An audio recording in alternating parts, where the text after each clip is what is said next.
Alright, what's up mga kawasak? Anong balita sa inyo? So ngayon nandito ako ngayon sa Cavite. Ano to? Pasong Kawayan. Gentre ata to. Hindi ako nagkakamali. So yan, update ko lang kayo guys. Kasi I'm employed. So hindi ko alam kung makakasurvive ba ako sa aking binabalak. Bala ko kasing mag-deliver guys, maglalamove rider, para ano mo yun, araw-araw na tayong magkasama. Araw-araw na tayong may upload. So itong vlog na to is ina-update ko lang kayo sa estado ng buhay ko ngayon. Hindi, for update lang ba. So yun, nagpa-endo na nga pala ako sa aking trabaho. Almost 6 months. Ay hindi, 6 months nga talaga. 6 months akong nag-work from November to now. So hindi na ako nagpa-regular dun sa aking company pinasukan. Nga pala, pupunta ngayon sa ate ko guys, sa may Tansa, Cavite. Kaya ako ngayon naririto. So alam ko may shortcut dito eh. Dadalawin ko naman yung aking ate dito sa Cavite. Sa medyo malayo-layo pa eh. Kaso nga lang, wala akong makitang Shell gas station. Tapos 1 bars na lang ako. 1 bars? 1 bar na lang ako. Sana umabot to sa 11 kilometers. Kaya. So pili ka naman kaya. Wag lang siya nagbi-blink. Kasi pag nag-blink siya, yun, patay tayo dun. So bakit nga ba ako nagpa-endo at hindi ako nagpa-regular sa trabaho? Dahil nga hindi ko na magawa yung gusto ko. At the same time, yung company na napasukan ko, actually dati ko pa siyang company, bumalik lang ako, is hindi ko trip yung management, no? Yung pamamalakad. Actually okay naman yung work, okay naman yung mga machines. Actually bago ngang machine yung ginamit ko dun eh, yung ino-operate ko dun eh. So hindi ko trip. Tapos unang-una naisip ko na hindi ako aasenso sa ganong klaseng trabaho or sa ganong klaseng company. So sipagan mo at hindi, eh wala kang magagawa. Ganun pa din yung magiging income mo. I mean magiging sukli sa'yo. Oo nga, may pag-asenso sa ganyang company, pero matagal ang pag-asenso. Kumbaga kahit sipagan mo man o hindi, is unti-unti lang tumataas yung level mo dun. So yun, ganun yung ayoko. So ngayon itong binabala ko, dati ko pa itong tinatanong sa isipan ko kung magsasucess ba ako dito or hindi. Paano ko malalaman kung hindi ko susubukan? May mga nagtitiwala naman sa atin, no? Ito namang ating pagbo-vlogging is for entertainment lang, at wala naman akong maituturo sa inyo ng for educational purposes, kaya for entertainment na lang. So thankful din naman ako doon sa company ko, kasi kahit na papaano sa loob ng 6 months eh nabuhay ako ng independent. So hindi din naman ganong kalakihan yung sweldo, although above minimum naman yung rate ko, pero konti lang naman yung itinaas. Tapos ang ayoko din kasi doon sa company namin, ang daming kulang. So although kakalipat lang naman ng company, parang bagong transition lahat, madami pa talagang kulang. Kaso nga lang is ang tagal nilang mag-provide. Actually sa department ko, dapat ay naka-aircon yung mga machine. So wala kaming electric fan dun. Eh dumaan itong mga tag-init guys, sobrang init talaga. Nag-request ako ng electric fan. Sabi niya sa akin, bakit daw ako mag-electric fan doon? Aircon daw yun. Pinto na lang ang kulang para may aircon yun. So sabi ko, kailan ba magkakapinto yan ng may aircon na? Kasi sobrang init. Kundi kami kumuha sa ibang department ng electric fan na hindi nila ginagamit, hindi kami magkakahangin-hangin doon. As in, sobrang init na sa loob kasi walang ventilation. Tapos kulong na kulong pa. So yan, napagalitan pa nga ako nung isang Chinese.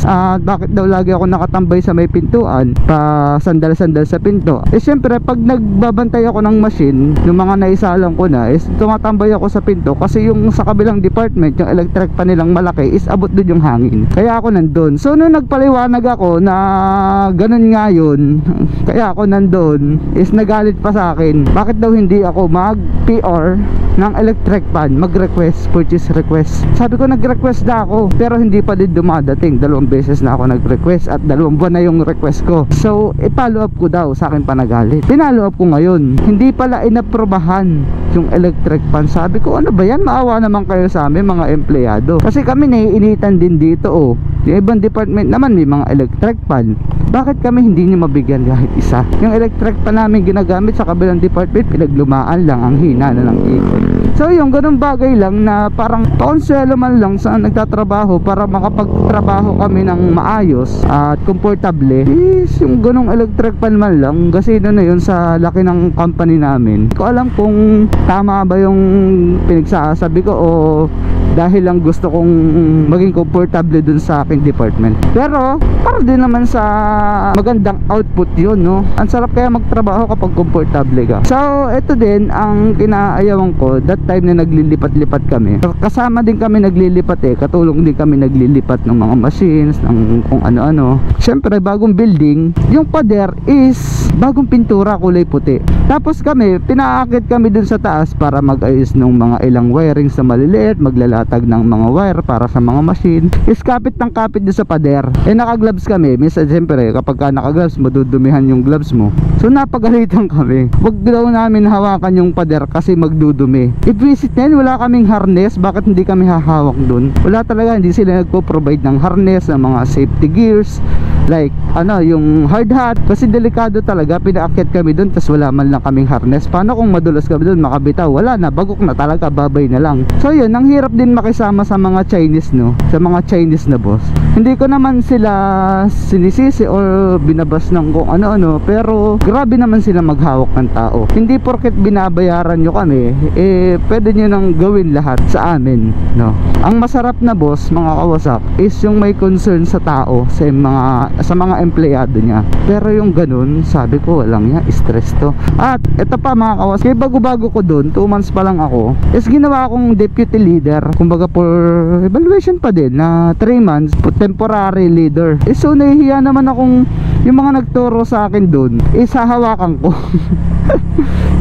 Nagpasok ako dun na syempre hawak nila ako kasi nga ako yung bago, tinuruan, wala pa akong kaalam-alam. So nahiya naman ako silang utusan, pero wala akong magagawa, yung binigay sa akin trabaho although sumunod naman sila. Ang ayaw ko lang is yung rest day. Yung kasagsagan ng dami ng gawa is pinipilit kaming mag-overtime ng Sunday, which is okay lang din naman kasi bayad nga naman yun. Sabi nga nung HR namin, bayad naman yan sa oras ng pagpasok mo at paglabas ng company. Oo nga naman, tama. Pero yung mga tao ko nun is nagdadahilan. Sabi, sir, OT na kami Monday to Friday, tapos Sabado pasok pa din. Tapos although Monday to Friday is may OT talaga yan, pwede mag-OT.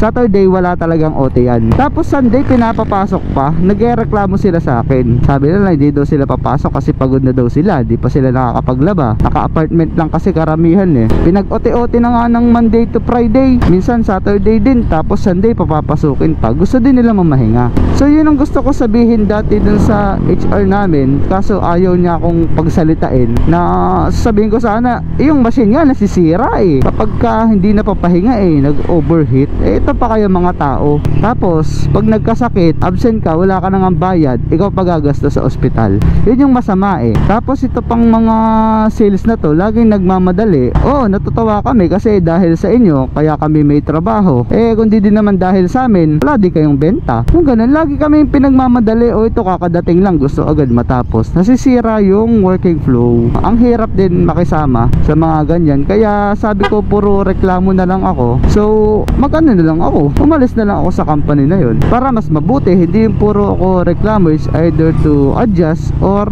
resign.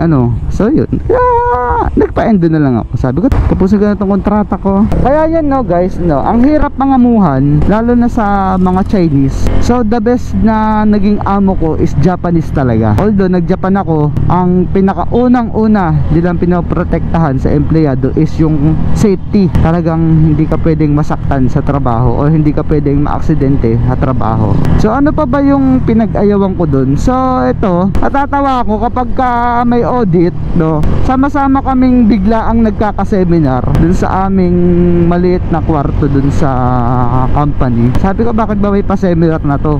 May audit daw. Yung pala wala pa. Pinapapasok kami, wala pa palang permit to operate. Yung company na yon, ano ba naman yan? Pag Chinese nga naman, dami maging problem. Hindi ka naman nila lahat So dun lang sa amin, napaka-toxic. Kumbaga minsan sinisisi din nila kami kung bakit ganun ba yung company na yon. Nasa isip nga namin, good management, good people.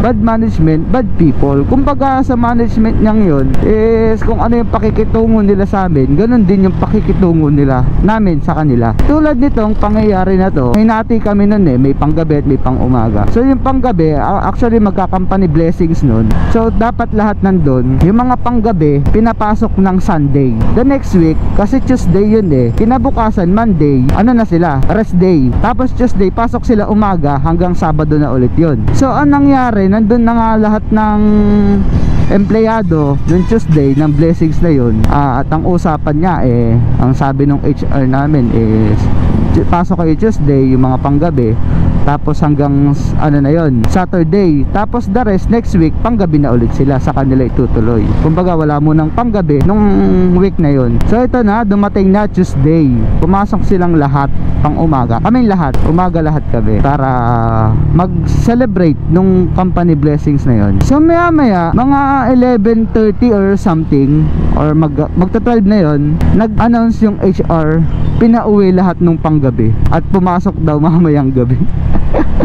Although okay naman, kaso nga lang, ano pa naman yan, may usapan na nagkasundo na nga yung empleyado na panggabi, mga night shift at saka HR, na wala na nga panggabi nung week na yun pinapasok nila yung Tuesday para lahat nandun. Tapos para hindi maapektuhan yung shifting, day shift sila hanggang Saturday. So 12 o'clock, pinauwi sila at pumasok daw mamayang gabi alas 8. Sabi ko, ay leader ako nun, nagreklamo ako, sabi ko hindi naman pwede yan ma'am, ganun. So nagalit pa sa akin, nag-emik pa dun sa unahan yung HR. Naliwanagan niya kami, nalimutan ko yung pinaliwanag niya. Wala namang din kami magawa kasi empleyado lang naman kami dun. So hindi naman namin alam lahat ng batas o nung karapatan naming mga empleyado para lumaban sa mga ganong bulok na sistema syempre yung iba taga malayo pat mga 20 kilometers away dun sa company, hindi naman lahat may motor, kaya matagal din sila makakauwi. Tapos ang haba pa ng oras makakabalik. Biro mo alas 12 papauwiin sila, tapos alas 8 papasok sila.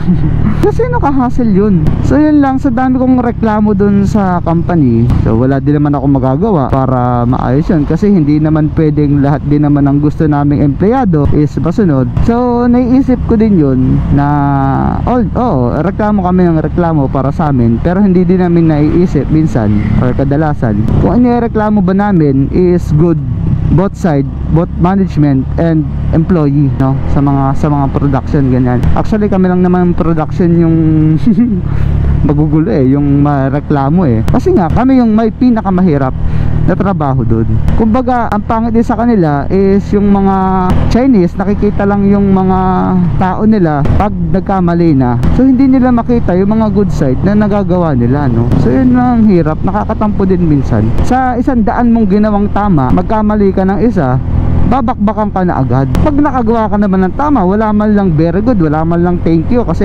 nagawa mo to ng maayos, ng maaga. Pero pag late, delay, tapos naka-NG ka pa, wala, sermon ka talaga. Yun ang hirap hindi sila marunong maka-appreciate ng mga ginagawa mo. Kaya ang hirap talaga. So kung sisipagan mo or hindi dun sa company na pinapasukan mo, wala, ganun ka pa din dahan-dahan lang din yung pag-angat mo. Pero kapag freelance ka, may sarili ka, kaya may negosyo ka, parang nasa sipag mo na yung pag-asenso mo. Hindi tulad sa company na kahit tatamad-tamad ka dyan, pumasok ka lang, mag-in ka lang at saka mag-out, okay So kami naman, ginagawa naman namin yung trabaho namin. So yung race nga January kami naglipat. Actually before Christmas ng December 2023 naglilipat na. Tapos pagpasok namin ng January, nandun na sa bagong bagong facility, bagong building. Sabi is 3 months or March, ganon, mag-race na. So ako naman, di naman ako maasa doon kasi hindi pa ako regular that time. Yung mga kasamahan ko lang na regular yung nagreklamo. Mayo na, wala pa din daw increase. So ang dami namin lumipat doon, yung galing sa dati naming building, ang dami namin sumama na lumipat sa bagong building. So ngayon, ang dami na ding nawala. So nalulungkot nga yung guard doon Ang dami-dami daw namin dati doon. Halos sabay-sabay kaming nag-umpisa doon sa building na yon. So ngayon, ang unti na namin. Ang unti na nila, kasi ako wala na Last day ko kahapon. Ayun, medyo malungkot ako na masaya din na nakawala ako sa aking pinanggigigilan lagi ng pinagreklamuhang company. Pero wala akong magagawa na doon, kaya nag-alis na lang din ako at para na din ituloy itong aking binabalak. So sa haba ng dinaldal ko sa inyo, hindi ko alam, nandito na pala ako sa SM Tansa.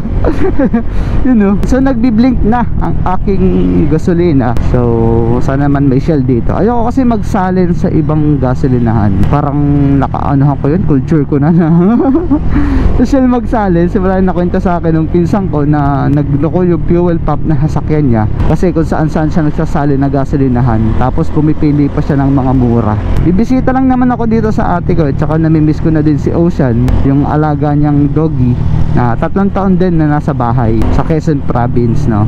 So nung nagkabahay sila dito sa Cavite, dito sa Tansa, isinama na nila si Ocean, yung Siberian Husky. Napakabait naman nun, guys. Talagang hindi mo akalain na husky. Ang dami nga natatakot doon. Sabi ko huwag kayo matakot, mas mabait pa to sa mga alaga niyong askal.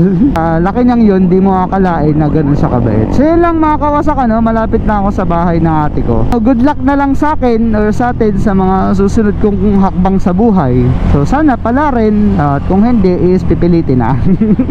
So walang kasiguraduhan, pero lagi positibo lang. So yan lang mga kawasak, ride safe always sa inyo, and peace. See you on my next vlog. Bye.